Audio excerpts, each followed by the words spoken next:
আমরা বাস্তবতা ছিলাম আমাদের তার কাটা ঝুলন্ত অবস্থা ফেলানি লাশ। আমাদের এই ছাত্ররা আমাদের সত্যিকার অর্থে স্বাধীনতা দিচ্ছে, কথা বলতে পারতেছি। সংবিধান মেনে আমাদের শহীদ দিয়ে স্বাধীনতা ঘোষণা দেয় নাই, আর সংবিধান মেনে আজকে জুলাই বিপ্লব হয় নাই। টুর্নামেন্টে অনেক দল খেলে, ফাইনাল খেলে দুইটা দল। বাংলাদেশের ফাইনাল দল খেলেছে ছাত্র জনতা এবং আওয়ামী লীগ, এবং বিজয়ী হয়েছে ছাত্র জনতা। সুতরাং ছাত্র জনতাকেই এর ক্রেডিট দিতে হবে। জুলাই ঘোষণাপত্রে অবশ্যই সেই সংজ্ঞাটা সঠিক করে দিতে হবে। আমি যেভাবে সংজ্ঞাটা বুঝি যে ফ্যাসিস্ট হাসিনা 6টা বড় অপরাধ করেছিলেন, এবং সবচেয়ে বড় অপরাধ করেছিলেন তিনি বাংলাদেশের সার্বভৌমত্বকে ভূলণ্ডিত করেছিলেন। এবং এই ঘোষণাপত্রে অবশ্যই ক্ষমতার ভারসাম্য থাকতে হবে। এই বিষয়টাকে সরকার এবং বিরোধী দল দুইটা উইনিং সিচুয়েশন থাকতে হবে। আমাদের সমস্যাটাকে, আমাদের মূল সমস্যা হচ্ছে যারা সরকারি দল সকল সুবিধা তারাই ভোগ করে, আর বিরোধী দল সেখানে সবকিছু থেকে বঞ্চিত ফিল করে, যার কারণে তারা শুরু থেকে আন্দোলন মানি না, নির্বাচন মানি না, বা হচ্ছে যে আমি জিতলে রাজি, না জিতলে আমি হচ্ছে এটা রাজি না, মানি না, নির্বাচন কারচুপি হয়েছে। যদি 29 সাল পর্যন্ত হাসিনা থাকতো, কনফার্ম ভারতের অঙ্গরাজ্য হয়ে যেতেন। আমার আশঙ্কা হচ্ছে যে ভারতীয় প্রচণ্ড শক্তিশালী গোয়েন্দা সংস্থা এই যে কয়েকজন মানুষের মাধ্যমে, বিএনপির কয়েকজন মানুষের মাধ্যমে এই দেশে আওয়ামী লীগকে আবার পুনঃপ্রতিষ্ঠা করতে চেষ্টা করতেছে, সেখানে এখন ডক্টর ইউনূসকেও কি টানবে কিনা। আমি ছাত্রদেরকে অনুরোধ করব, তোমরা সম্পূর্ণভাবে নিজের উপর কর্তৃত্ব নাও, নিজের উপর আস্থা রাখো, কারণ তোমরাই প্রফেসর ইউনূসকে বসাইছিল। কেন তোমরা আজকে তোমাদের ওই সৎসাহস থাকবে না? সাধারণ মানুষকে বোঝানোর জন্য তিনি বললেন যে তিনি 12টা সংস্কার কমিশন করলেন এই সরকার। তো 12টা সংস্কার কমিশন কি কি সংস্কার করেছে আজ পর্যন্ত, সেটি যদি আমরা হিসাবটা চাই তাহলে বলবে সংস্কার তো এত তাড়াতাড়ি সম্ভব না।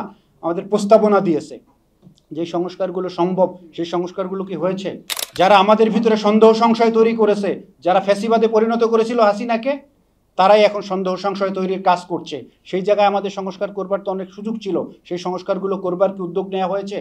আমাদের যে সাংবাদিক বন্ধুগণ এই অভ্যুত্থানকে সফল করার জন্য ভূমিকা রেখেছেন, কারা রেখেছেন তারা কিন্তু জানেন, কারা রাখেননি, কারা লেজুর বৃত্তি করেছেন তা আপনি ব্যক্তিগতভাবেও জানেন, আপনার পত্রিকা কি করেছে আপনি জানেন, আপনার টেলিভিশন কি করেছে তাও আপনি জানেন, আপনার অনলাইন পোর্টাল কি করেছে তাও আপনি জানেন। আমি সেখানে বলবো, যারা রিস্ক নিয়ে সেদিন ছাত্র জনতার এই গণ অভ্যুত্থানকে প্রমোট করেছে, আমি তাদেরকে ধন্যবাদ জানাতে চাই। আর যুদ্ধ শেষ না হওয়া পর্যন্ত অগ্রাধিকারের ভিত্তিতে ঐক্যবদ্ধ থেকে সক্রিয় থাকার জন্য, স্বয়ংক্রিয়ভাবে গতিশীল থাকার জন্য অনুরোধ করছি। 111 থেকে শুরু করে এই ব্যাকগ্রাউন্ডটা কিন্তু এই জুলাই ঘোষণাপত্রে থাকতে হবে। সুতরাং আমাদের জুলাই ঘোষণাপত্রে 47 লাগবে, 71 লাগবে। 24-এর শহীদদেরকে জাতির শ্রেষ্ঠ সন্তান হিসেবে ঘোষণা দিতে হবে। আমাদের যারা আহত আছে তাদেরকে নিয়ে রাজনৈতিক দলের কি প্রস্তাবনা সেটা জানতে হবে। এখন ঘোষণাপত্রের জায়গা থেকে আসলে রাজনৈতিক বৈধতা ভবিষ্যতে আমাদের কি ইভেন্ট ঘটেছে 2024 সালে, যে বিষয়টিকে নিয়ে আমাদের ঘোষণাপত্রকে উল্লেখ করা উচিত, সেই জায়গাগুলোতে যখনই আমরা আসি তখন বারবার এই ব্যাকট্র্যাক নিয়ে চলে যাই। এডুকেশন সিস্টেমের রিফরমেশন কোন বিষয়টিকে নিয়ে যে আমরা বলবো সেটি আসলে আমরা অত্যন্ত সন্দেহের মধ্যে ঘুরপাক খাচ্ছি।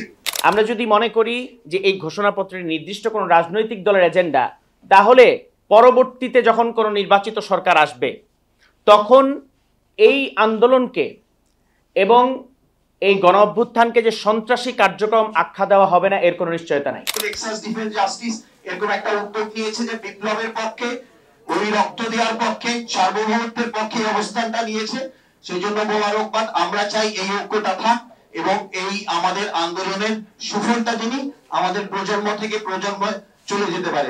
অভ্যুত্থানের সময় আপনারা দেখেন নাই, বিশেষ ইউনিফর্ম পরা কিছু লোক তাদেরকে এয়ারপোর্ট দিয়ে বিভিন্ন বন্দর দিয়ে বের করে দেওয়া হচ্ছে, মনে আছে? হিন্দিতে কথা বলছে আর গুলি করতেছে, মনে আছে?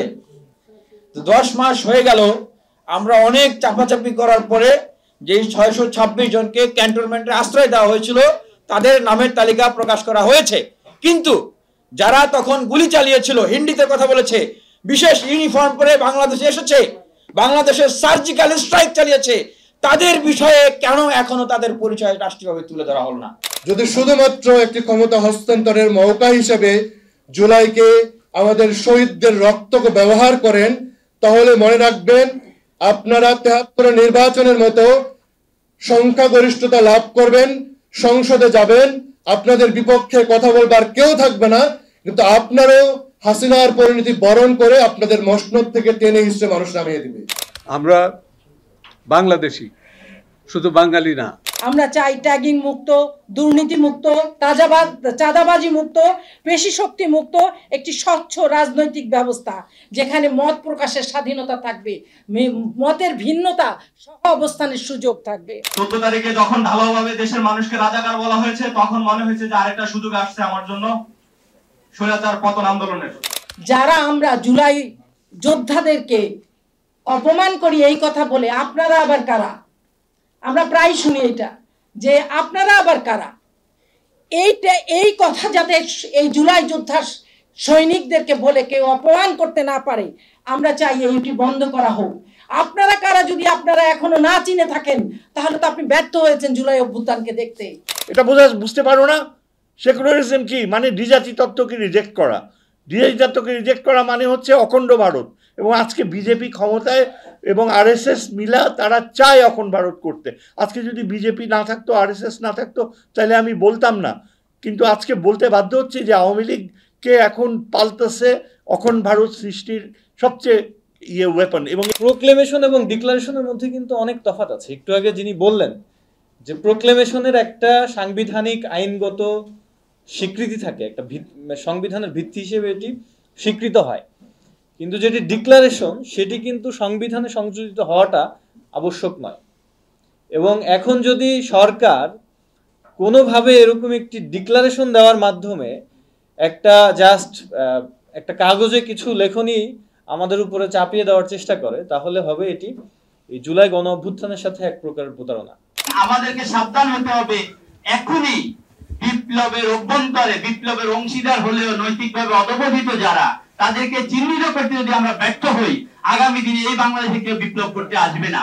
ইসলামকে পাশ কাটিয়ে, এদেশের মানুষকে পাশ কাটিয়ে কোনো কিছু করা এদেশে আমরা কখনোই মেনে নিব না। বাংলাদেশ একটি মুসলিম দেশ। এদেশের সংখ্যাগরিষ্ঠ মানুষের যে বোধ, যে বিশ্বাস, যে মূল্যবোধ, সেটিকে উপেক্ষা করে, সেটিকে হেলা করে, সেটিকে উপেক্ষা করে কখনোই এই জাতিকে ঐক্যবদ্ধ রাখা সম্ভব নয়। 54 বছরে আমাদের রাজনৈতিক ব্যবস্থা এরকম যে বাচ্চা ছেলেদের রাস্তায় জীবন দিতে হয়। তো এই কালেকটিভ ফেলিওরটাকে তো আমাদের গর্ব হিসাবে নেওয়ার কিছু নেই, এটাতে গর্ব ফিল করার কিছু নেই, এটা আমাদের কালেকটিভ লজ্জার ব্যাপার। ফলে এই লজ্জা নিকট অতীতে বা দূর অতীতে আবার যেন জাতির সামনে না আসে, সেই জন্য অভ্যুত্থানটাকে একটা ঐতিহাসিকভাবে আমাদের ইতিহাসের একটা কি বলবো যে আপনার যে যুগসূত্র, তার মধ্যে প্রতিস্থাপন করা দরকার। 1748-এর যেই বিপ্লবের ব্যাখ্যা করতে গিয়ে কার্ল মার্কস বলেছিলেন, যদি কোনো ঘোষণাপত্র ছাড়া কোনো বিপ্লব হয়, তাহলে সেই বিপ্লবকে একটি কম্পাসবিহীন জাহাজের সাথে তুলনা করতে হয়। এই সকল ইসলামিক পার্টির লিডাররা, তারা কোন অবস্থাতে নিজের পরিচয়, স্বকীয় পরিচয়, নিজের পরিচয় দিয়ে রাস্তায় আসতে পারতো না। তারা জীবন বাজি রেখে লড়াই করেছে। 16 বছরের গুম খুন এবং যাবতীয় অপরাধের কখনো বিচার হবে না যদি এই জুলাই প্রোক্লেমেশন আমরা এস্টাবলিশ না করতে পারি। বৈষম্য বিরোধী কথাবার্তা এই ঘোষণাপত্রে থাকতে হবে। আমাদের এখানে সুষ্ঠু বিচারের কথা, স্বাধীন বিচার ব্যবস্থা থাকতে হবে, প্রশাসনে ভারসাম্য থাকতে হবে, আইন বিভাগ এবং নির্বাহী বিভাগের মধ্যে ক্ষমতার ভারসাম্য থাকতে হবে, বিচার বিভাগ সম্পূর্ণ স্বাধীন হতে হবে। এই 16 বছরে যা যা নির্যাতন হয়েছে, যত মানুষ মারা গিয়েছে, তাদের সবার বিচার আদায় করা আমাদের উপর এখন ফরজ দায়িত্ব হয়ে গেছে। বিচারের ব্যাপারে কোনো আমরা কম্প্রোমাইজ করতে রাজি না। সেটা শুরু হবে বিডিআর হত্যা দিয়ে, এবং সেটা আমরা হেফাজত হত্যা, 16 বছরের যত রাজনৈতিক হত্যা হয়েছে এবং সর্বশেষ যেটা জুলাই হত্যা, সকল হত্যাকাণ্ডের তদন্ত এবং সুবিচার হতে হবে। আমাদের ঘোষণাপত্রে এমন কিছু উল্লেখ করা উচিত যেটি পরবর্তীতে নির্বাচনকালীন সরকার যেটিকে কোনোভাবে রিফিউজ করতে পারবে না, এবং এই 24 জুলাই গণঅভ্যুত্থানকে একটি স্বীকৃতি দেওয়ার মাধ্যমে ভবিষ্যতে এটি যে উপজীব্য হওয়ার কথা ছিল, এবং যেই কারণে 24 জুলাই গণঅভ্যুত্থান ঘটেছিল, জুলাই বিপ্লব ঘটেছিল, সেটির বাস্তবায়ন হয়। সুতরাং পিলখানা কমিশনের রিপোর্ট গুম কমিশনের রিপোর্ট, এগুলোকে যত দ্রুত পারা যায় ফোকাস সরিয়ে এমন একটা কিছু দাঁড় করিয়ে ফেলতে হবে যাতে ঠিক আগের একটা বন্দোবস্তে চলে যাওয়া যায়। যদি 26-এ নির্বাচন হয়, সেই নির্বাচনের বৈধতা হচ্ছে সংস্কার। সুতরাং সংস্কার ও নির্বাচনকালীন জাতীয় সরকার, এই ইন্টারিম গভর্নমেন্ট ফেল করছে, এটা নিয়ে অনেকেরই অভিযোগ আছে, আমাদের অভিযোগ আছে। সুতরাং রাজনৈতিক শক্তি, সিভিল সোসাইটি সবাইকে সমন্বয় করে আপনার একটা জাতীয়, মাত্র 23 জন উপদেষ্টা দিয়ে আপনি বাংলাদেশ চালাবেন, যেখানে 56টা মিনিস্ট্রি। দেশের মানুষকে কি আপনারা পাগল পাইছেন? বেসিক নিডস বলতে যেগুলো, এগুলোকে ফান্ডামেন্টাল রাইটসে পরিণত করতে হবে। 54 বছর পার হওয়ার পরও কেন একজন মানুষের দায়িত্ব আমার রাষ্ট্র নিতে পারবে না? আমার রাষ্ট্রকে সেই দায়িত্ব নেওয়ার জন্য ব্যবস্থা করতে হবে, বাধ্য করতে হবে। এবং বিচার বিশ্লেষণ প্রয়োজনে আমাদের যে তত্ত্বাবধায়ক সরকার ব্যবস্থা, যে কারণে মূলত এই ফেসিস্ট কায়েম হয়েছে, সেই ব্যবস্থা প্রবর্তন করতে হবে। কি কি ত্রুটি বিচ্যুতি যদি আছে সেগুলোকে আপনার আলোচনা করে এই সরকারকে ব্যবস্থা করতে হবে। বাংলাদেশে কালো টাকার রাজনীতি, পেশি শক্তির রাজনীতি যতদিন থাকবে, এদেশে যারাই নির্বাচিত হবে তারাই ফ্যাসিবাদের পরিণত হবে। সুতরাং এই কালো টাকা এবং পেশি শক্তির রাজনীতির কালচার যদি আপনি দূর করতে না পারেন, এটি যদি জুলাই ঘোষণার মধ্যে না থাকে, তাহলে একটি নির্বাচন হবে, সেই নির্বাচন দিয়ে কোনো পরিবর্তন হবে না, সেই নির্বাচন দিয়ে ফ্যাসিবাদ ভিন্ন রূপে ফিরে আসবে। এক সরকার পরিবর্তন হয়ে আরেক সরকার আসবে, এ সময় আমাদের যে অস্থিতিশীলতা, এটা নিয়ে 28 অক্টোবরের মতো পরিস্থিতি বা 1/11 মতো পরিস্থিতি আমাদেরকে দেখতে হচ্ছে বারবার। এই 24-এর আন্দোলনে যারা জীবন দিয়েছে তাদের এ রক্তের একটা প্রত্যাশা ছিল যে না, এরকম পরিস্থিতি আর দেখতে হবে না। আমাদের এই ব্যুরোক্রেটিক ব্যবস্থার রিফর্ম না করে, আমাদের এই সংবিধান যদি পাল্টে না দিয়ে, নতুন সংবিধান না করে যদি আবারও একটি নির্বাচন করা হয়, আগামী নির্বাচনটি হয়ে যাবে কাগজে কলমে, শুধুমাত্র মাঠে কেন্দ্র দখল এবং মারামারি করার জন্য ব্যবস্থা থাকবে। আমার লাস্ট লাইন, যদি একটা প্লেইং ফিল্ড তৈরি না হয়, এই নির্বাচন সুষ্ঠু হবে না। যে আমরা একটা গণতান্ত্রিক বাংলাদেশ চেয়েছিলাম, একটা নির্বাচিত সরকার চেয়েছিলাম দীর্ঘ 15 বছর 16 বছর। এই কেন এটা হলো? দেশে যদি একটা গণতান্ত্রিক বিধি ব্যবস্থা থাকতো, নিজের ভোট নিজে দিতে পারতো, মানুষ পছন্দের সরকার গঠন করতে পারতো, তাহলে কিন্তু এই অবস্থাটা সৃষ্টি হতো না। নির্বাচনের ছাড়া কোনো সমাধান নাই, কিন্তু নির্বাচন হতে হলে আপনারা সঠিকই বলেছেন, নির্বাচন করে কারা আসবে সেটা তো ঠিক করতে হবে। নির্বাচন করে যদি আবার সেই দুর্নীতিবাদ রাজনীতিবিদরা যদি বাংলাদেশের নেতৃত্বে চলে আসে, তাহলে তো আবার যেই লাউ সেই করবে। আমাদের এই ছেলেগুলো যদি মাজার সোজা করে দাঁড়াই থাকতে পারতো, যে একটা টাকা খাবো না, একটা টাকা ধরবো না, আগামী ইলেকশন করবো, লাগে ভোট পাবো 500, আমার বলে মেম্বার হয়ে দেখাও, ঠিক আছে মেম্বার ইলেকশন করব, হব না, লেখে রাখেন। আপনাদেরকে বলি, বিএনপি ইলেকশনে গভর্নমেন্ট ফর্ম করবে, 3 বছরের বেশি বিএনপির ক্ষমতায় থাকার সম্ভাবনা খুব কম। ভারত সেই পর্যন্ত বিএনপিকে সাপোর্ট করবে যতক্ষণ না তার বন্ধু আওয়ামী লীগকে একটু গুছিয়ে আনতে পারবে। আওয়ামী লীগকে হটানোর জন্য আপনারা বলছেন যে হ্যাঁ আসেন আমরা সবাই মিলে আন্দোলন করি, এরপরে জাতীয় সরকার এবং সংস্কার করবো, মানে সবাইকে নিয়ে সরকারে যাব। কিন্তু এখন আপনারা সেটা ভুলে গেছেন, এখন বলতেছেন যে না, দ্রুত নির্বাচনের টাইম দরকার। এই যে জাতীয় ঘোষণাপত্র, এইটা খুব বড় দরকার নেই, খুব ছোট্ট একটা স্পিরিটটা জাস্ট ধারণ করবে, স্পিরিটটা আপহোল্ড করে।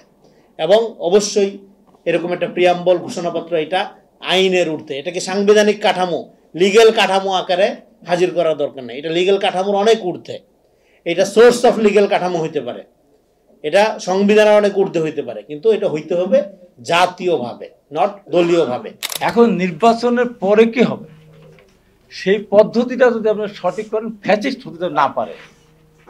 যেমন বিএনপি একটি দফার মধ্যে পরিষ্কার করে বলেছে যে প্রধানমন্ত্রী এবং রাষ্ট্রপতির ভিতরে ক্ষমতার ভারসাম্য আনয়ন করতে হবে, পরপর 2 বারের বেশি কেউ প্রধানমন্ত্রী হতে পারবে না, এবং 5 বছর পরপর নিরপেক্ষ তত্ত্বাবধায়ক সরকার নির্বাচন হবে, অর্থাৎ কেউ এমপি থাকবে না, মন্ত্রী থাকবে না, কোন দল রাষ্ট্রীয় ক্ষমতা থাকবে না।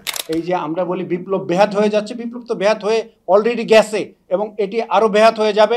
এবং আমাদের ভিতরে যে সন্দেহ সংশয় তৈরি হয়েছে, যারা বিপ্লবের মূল স্টেক হোল্ডার ছিলেন, তাদের ভিতরে যে বিচ্ছিন্নতা তৈরি করার কাজ করছে, সেটি আরও বিচ্ছিন্ন হবে এবং এই বিপ্লব ব্যাহত হবে এবং ফ্যাসিবাদ ভিন্ন রূপে ফিরে আসবে যদি সেই জায়গায় কাজ না করা হয়। আমাদের সন্তানেরা একবার শিখে গেছে, ভুলে যাবেন না ফুটটা ফুটটা রাজনীতিবিদরা যে শক্তিশালী হাসিনাকে তুড়ি মেরে তারা উড়িয়েছে, আগামীর আপনারা মাস্তানরা চাঁদাবাজরা এত সহজে পার পাবেন না। আমরা জানতাম এরা শুধু ফেসবুক দেখে, ইউটিউব দেখে, ফিজিক্যালি এরা খুবই উইক, বাট বাস্তবে তারা কি দেখিয়েছে আমরা তো দেখছি। এই জুন, জুলাই, আগস্টের এই গরমের ভিতরে তারা কি কষ্টটা করেছে, আমি তাদের প্রতি অবশ্যই সালাম জানাই, অবশ্যই সালাম জানাই। এখন আমার প্রস্তাবনা হচ্ছে যে সিলেবাসে ইনক্লুড করতে হবে এই জুলাই বিপ্লবকে। পৃথিবীর ইতিহাসে মনে হয় এরকম বিপ্লব কোথাও হয়নি যেখানে একটা সরকার প্রধান না, সাধারণত সরকার প্রধানই পালায়, সব পালায় গেছে। ইভেন এই বাইতুল মোকাররম মসজিদের ন্যাশনাল মসজিদ মাস্কের ইমাম খতিব সাহেব পর্যন্ত পালায় গেছে। মানে আমাকে সাস্টেইন করতে হবে। তো আমি যে একটা জয় পেলাম সেই জয়টাকে তো ধরে রাখতে হবে। আবার নির্বাচন হবে, আবার ক্লিন হার্ট হবে, আবার আমরা এরকম জায়গায় চলে যাব, সেটা তো সম্ভব না। সবাইকে মিলে সজাগ থাকতে হবে। নিজেদের ভিতরে যদি অনুকূল সৃষ্টি হয় তাহলে যে কোনো মুহূর্তে যে কোনো দুর্ঘটনা ঘটতে পারে। তাই আমি মনে করি যে ঐক্যবদ্ধভাবে মোকাবেলা করতে হবে, সামনের দিনে যেন ফ্যাসিস্টের জন্ম না হয়। আমাদের বিশ্বাসযোগ্য কিছু তরুণ দরকার, এবং কেউ আমরা অন পয়েন্টে কথা বলতে পারছি না। জুলাইয়ের ঘোষণাপত্রের ব্যাপারে শুধু একটা কথা আপনাদেরকে বলি, কেন যেন আমাদের ছাত্র সমন্বয়ক থেকে শুরু করে সবাই একটা কথা বারবার বলছে, ঘোষণাপত্র না হলে কি হবে, আমাদেরকে ফাঁসি দিয়ে দেওয়া হবে। এইসব হাঙ্কি পাঙ্কি কথা বন্ধ করতে হবে। এটা কোনো সংবিধান ছিল না, দুনিয়ার যেখানে যা ছিল কপি পেস্ট করে এসে প্রিন্ট দিয়ে দিছে। এই জন্য তো এই সংবিধান এটা মুজিববাদী সংবিধান, এটাকে লাল কার্ড দেখাতে হবে।